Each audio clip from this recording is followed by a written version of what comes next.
Você sabia que dá para fazer uma pizza rápido e fácil usando somente o liquidificador? Então a receita de hoje vai ser uma pizza feita no liquidificador. Mais fácil do mundo.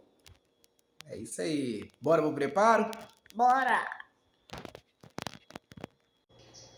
E os ingredientes são 2 ovos, americano de óleo, 1 copo americano de leite, uma tampinha de fermento, uma colherzinha de sal e aqui tem 2 xícaras de farinha de trigo. E nos recheios vão ser de presunto, mussarela, cebola, tomate e bacon picado. Mas você pode fazer também do sabor que você preferir. O frango catupiry, o calabresa. E é isso aí. Bora pro preparo. E não esquecer de untar a forma com manteiga e farinha de trigo.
Olha como ficou essa delícia montada.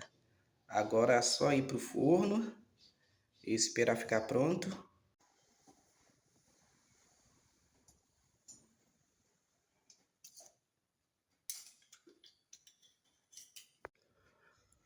Vou deixar ela aqui uns 10 minutinhos a 180 graus e depois volto para mostrar como ficou. E ficou pronta a nossa pizza. Olha só, bem bacana. E olha quem tá ali esperando para poder comer, né, Miguel? Oh, maravilha!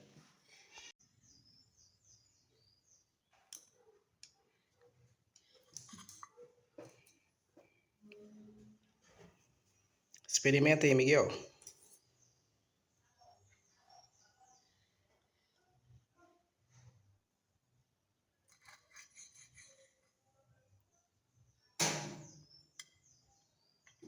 Bom.